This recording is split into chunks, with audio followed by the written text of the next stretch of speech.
some difficulties.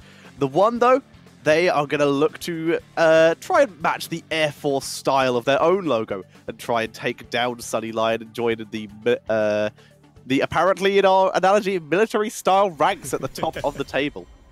Very true, very true. Can the One get a little bit closer here to a top 3 position? And keep in mind, they're going to pay special attention to Soa performing later, because I think the One and Soa are very closely matched in the overall rankings, and these could be the 2 hottest candidates here to maybe represent China at either the Mid-Season Brawl or the Eastern Clash a little bit earlier here, because BTG, let's face it, they have fallen off a little bit, and they have yet to regain their former glory.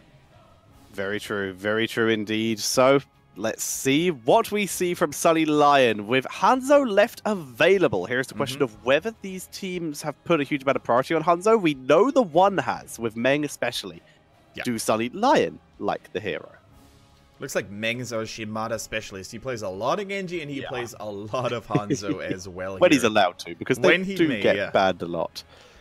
And because chat says it basically every time something like that happens, I will do the meme once, watch Shimada with you. So there you go, now it can die. As we wait for Sunny Lion's first pick. Did you come up with that yourself, or did anyone else? No, I said it was from chat. Oh, okay. Every time they're banned. There we go. Okay, gotcha. All right. So, Greymane now being prioritized by Sunny Lion, and we can't really blame them. Greymane, if you just saw a Lufel tear people apart here, then you know exactly how strong that hero can be. On Dragonshire, that's the cool thing about Greymane too. Name one map that he's not particularly good on. You can't. Nope. Can't do it. There's the Hanzo. There's Sonya. Sonya, another hero who you can't really name a map she's not really good on. And Hanzo coming in. No boss on this map, so his priority does fall down a little bit. That seems to be the rule with him, but there's still bruisers. He can get value on 3 bruisers, in fact, the most on any map, I believe. Very true. Very true. Now, it's always interesting to see what teams put into that solo lane against the Sonya. Greymane, in theory, could do it. He's actually surprisingly good against the Sonya, especially if he knows how to poke and use his ranged advantage. However, there's other heroes like Malthael, for instance, who basically outperform Sonya very easily. Then there's other heroes who can hold the lane rather okay, like a Leoric or Dehaka. So we're going to find out what Sunny Lion is up to. Yes, we will. It's also we were going through the statistics that came up on the screen. XP was the very bottom one. Yeah. It always goes from top to bottom. We have KDA, then we have kills on average per game, deaths on average per game, assists, and then last but not least, we have the experience. Experience, which is cool to see. Indeed, especially, like, I keep forgetting that you can do it in-game. Honestly, I keep forgetting you could, like, hit the little Heroes of the Storm logo up at the top, the little versus button, and get the XP breakdown. Very useful to work out where you were going wrong in losing games, which is great. Yeah, definitely true. Now, the Tychus ban coming in here, it seems like teams don't really necessarily want to play against that Odin style, and I can't really blame them, because Odin is such a deciding factor in those longer drawn out battles, and when you have to disengage every single time you see the Odin go down, it could actually ruin your day, especially if you're planning on playing a little bit aggressively yourselves, which the One is really known for, with players like Hugo, Meng, who basically feel the most comfortable whenever they can go in deep. Is it possible to get a full transformation team with Odin, Alexstrasza, Dragon Form, Metamorphosis, Archon, and Meridian's Avatar form? Yeah, exactly. Okay, yeah, I answered my own question. Sounds cool. Sounds like a pretty decent lineup, actually. It does. That's a really reasonable comp. You got damage, you got support. We did it. We made it. So we see Rhaegar getting banned out here once again. Malfurion continuing to not be prioritized in this region compared to all of the others. Very true. And the response here by the One, what is it going to look like? Now, the Rhaegar ban is a little bit strange at first glance, because traditionally speaking, teams, especially in other regions other than China, have not been performing too well in the Rhaegar. He was sitting at a very subpar win rate, and In China, however, things, the clocks are running a little bit differently. The new Malv hasn't really found its way into the meta.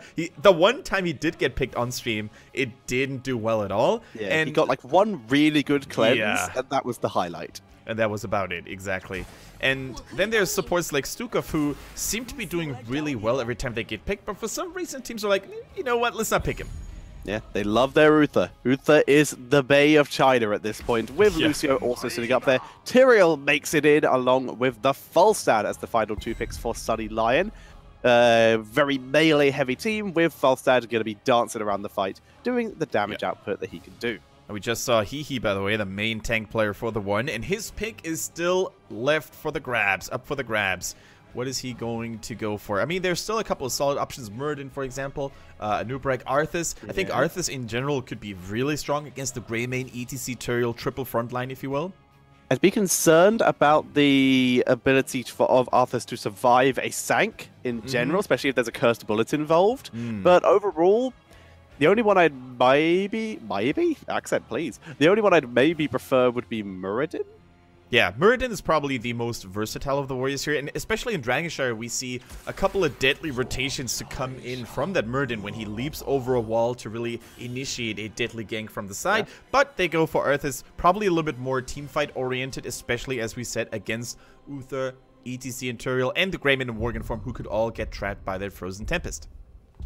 Indeed. Now, with the Arthas, it could, like we said, it could be the game changer. It could be a risky pick here. Sanctification could just completely shut it down if TheOne are not careful.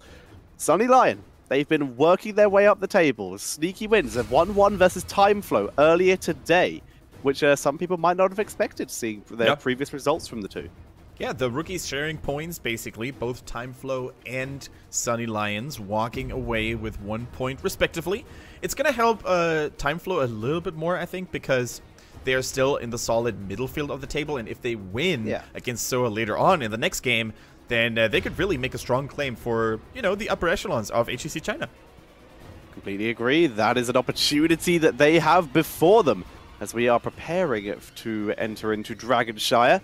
The Falstad definitely going to help in terms of rotations here on this map. There's not really a reply to that from the side of TheOne.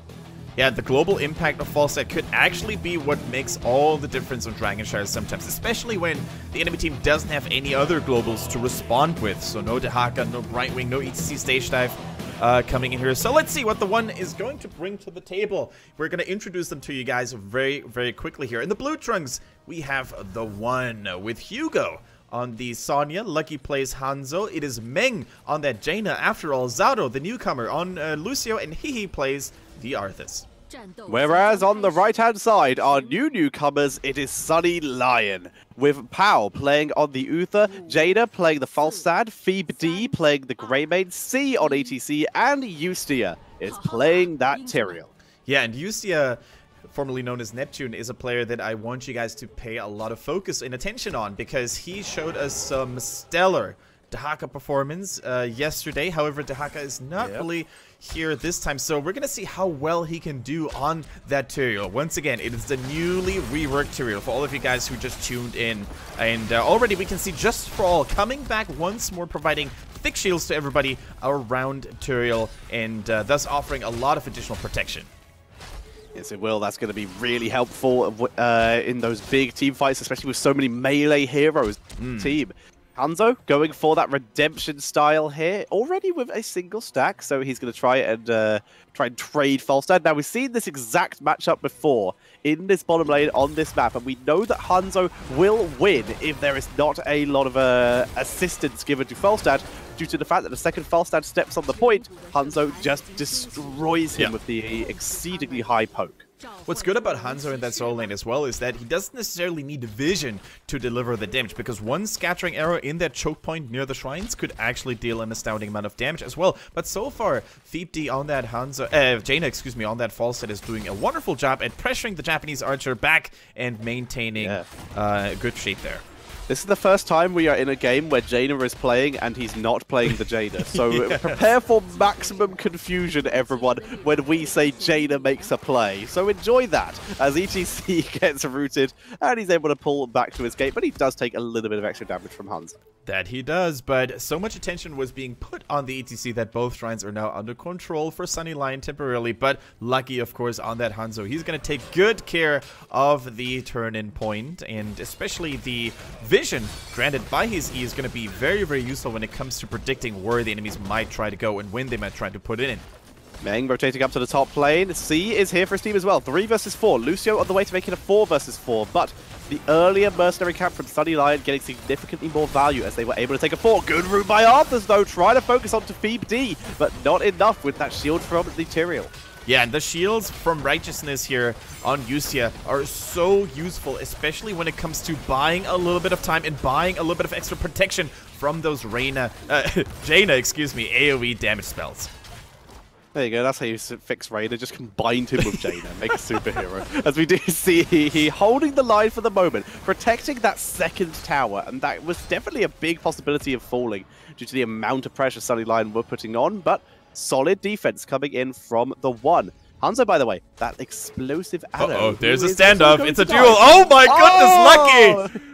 He got it! That damage output. Hanzo lives, but the Dragonite is taken by Sunny Lion. Maximum courage, maximum balls shown here by Lucky, who didn't really retreat by an inch. Now, he needs to be careful that it could be a cheeky cocktail coming in. No, 50 doesn't really know that Hanzo is still there anymore. But Falstad died for a good cause. He died for a good reason, because the first Dragonite was used and unleashed by Sunny Lions in consequence. Yeah, very nicely done. Sunny Lion's taking down both the towers and the wall in the mid lane. They've already killed one of the towers in the top lane. Bottom lane is next on the list, just getting as much XP as possible. Not going for any early forts or anything like that. This is just, let's take a lead and get as far ahead as possible. Exactly. Nice movement here also. Oh, never mind. I take that back. He takes shots from both towers, because normally you can pilot the Dragonite, so it only takes 1 tower damage. But it's fine. It's fine. Yeah, he's still doing the damage. He's used most of the health for the duration, so he gets some value out of it. I'm pretty sure he got one of the towers in the bot lane. Yeah. So overall, that was a 3-tower Dragonite, which is not terrible. Yeah, which is actually really solid, and that is being reflected here in the overall XP count as well. Hanzo dropping the scouting arrow. He knows exactly what's going on, but there's only so much the One can do with a rather slow and immobile lineup here. Both Jaina and Arthas are rather slow-moving heroes, but once they get to you, once they stick to you, it's really hard to get rid of them. That it is, as Hanzo goes for. He did go at level 4, by the way, for the explosive arrows, where if he hits minions or mercenaries or monsters with his Q, it will explode. And if he is fighting in amongst a minion wave, this will, I believe, apply his sharpened arrowhead. Yeah, it's basically a lot of damage, especially if it hits heroes who are surrounded by mercenaries and minions alike. And apply the debuff. Exactly. And speaking of wave clear and AoE damage, he now basically extended this niche, basically, if you will, even more, for now going with instant kills on minions on his auto attacks. Did he? I'm pretty sure that's the armor reduction. Oh, wait, is it the armor reduction? Sorry, yeah, sorry. I was completely flabbergasted. My apologies. It is all good. Yeah, the instant minion kill is level 4. That's ignore all distractions. So, yes. Not a Hanzo main, okay? Okay, I'm just proving this. I did this mistake on purpose so that chat would never think me of a Hanzo main. Very true. If you can call Kendrick many positive things, but unfortunately Hanzo main is not one of them.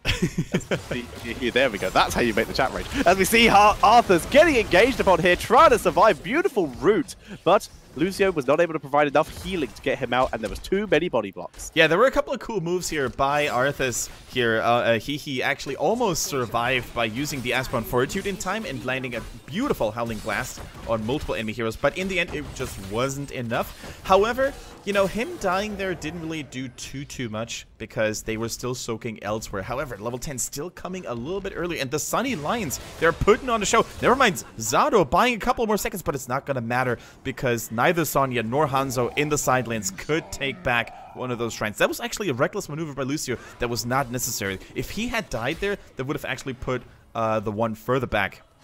Very true. Speaking of reckless maneuvers, by the way, Judgment and Hinterland combo returns, and a Cursed Bullet for good measure coming in for the burst potential of Sunny Lion, and a stage dive for ETC. Here's the Dragon Arrow. That'll get Hugo out of dodge, but Hugo decides to turn around. There's the Hinterland. Not getting too much value here, but Power is able to get out faster than Divine Shield. Beautiful sound barrier from Lucio, keeping the team alive. Hanzo and Jada have arrived, and they shred through Falstad and Terry. So here's what went wrong for Sunny Lion. They didn't have Greymane, they were in a 4 versus 5 situation, and still they fully committed to the combo. Imagine if Greymane had been in the mix, the follow-up on the stage dive, on the judgment potentially, which wasn't even used by the way, could have been much better. So TheOne immediately recognizing that Sunny Lion's Exodia wasn't really completed. They could actually force the issue without exposing themselves too much. So good map awareness, good decision making, and Sunny Lion just pulling the trigger a little bit too early there.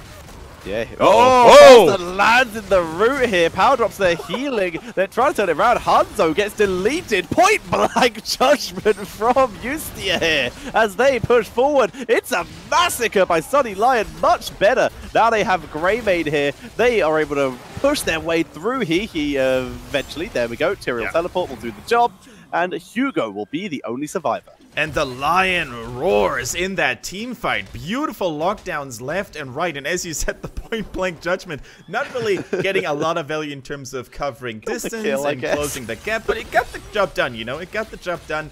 And the Lions are extending their lead more and more. And immediately, they have a good decision making there as well, stealing away the Seashine camp on the enemy team's half.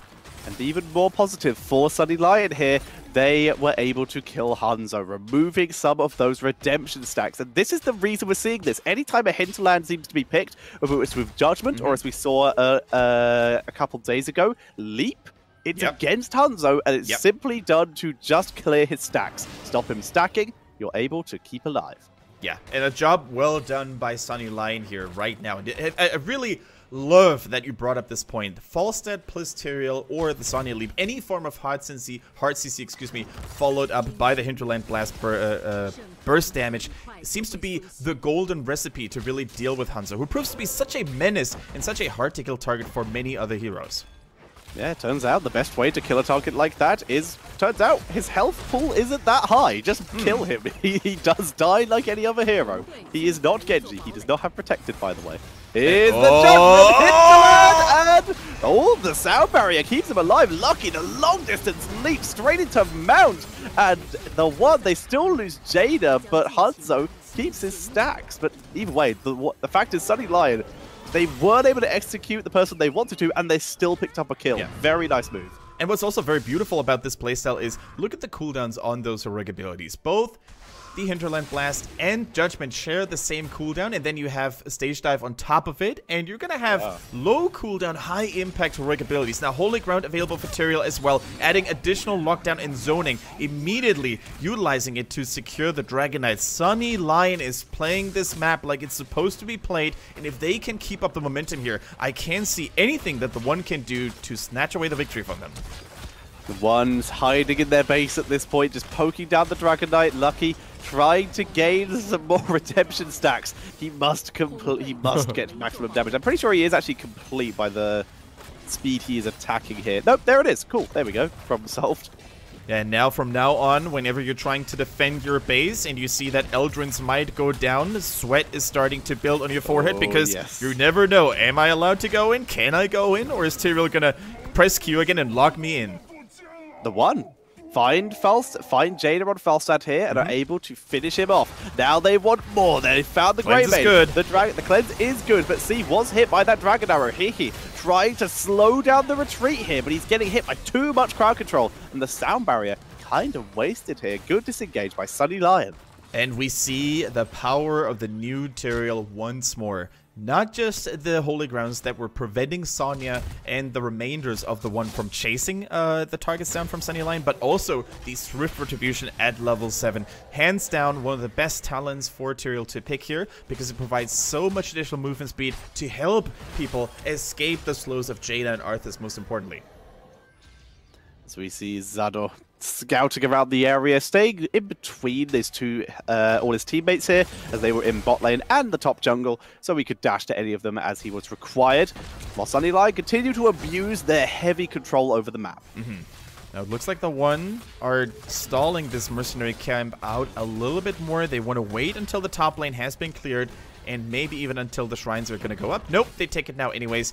But with the combined efforts of Hihi and Hugo, I think they should have more than enough to deal with the mages. Hihi actually doing a really good job scouting. They now know that Sunny Lion is about to make a move. They do, in fact, know as they move in, looking for Hugo here. He drops the whirlwind, gets CC'd, and Hugo is dropped. Not a single heroic except for the cursed bullet was used by Sunny Lion. Yeah, and Yusia on that Tyrael in true Lion fashion, pouncing on that Sonya, really utilizing the fallen fort structure there as additional terrain. In the meantime, we see Hanzo getting engaged on the too short. That was just sad. Yusia now in full retreat, regretting his actions. He will pull back to his base.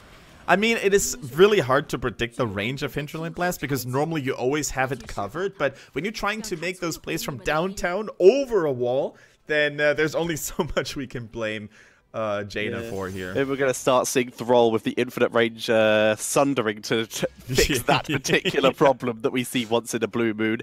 As Jaina on the Falstad moves in to pick up the Dragonite once again, they're preparing to move in for a potential keep, assuming that the One do not get this kill up in the top lane, but it looks like they may actually die themselves. Holy ground, stage dive for good measure.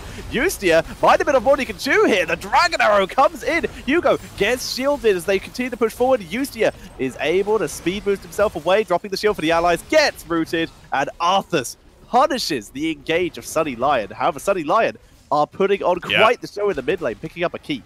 Definitely worth it. The dragon has 25 armor currently taken away from it, but it is still going to be enough survivability and enough damage to secure the kill of the keep in the middle lane. Now, no more Divine Shield available. You can run away from the Frost here. Arthas keeping Uther in check, and once again, the One managed to get a couple more kills, but still, I think with the fact that still all forts are available for Sunny Lion, they definitely traded off very nicely here.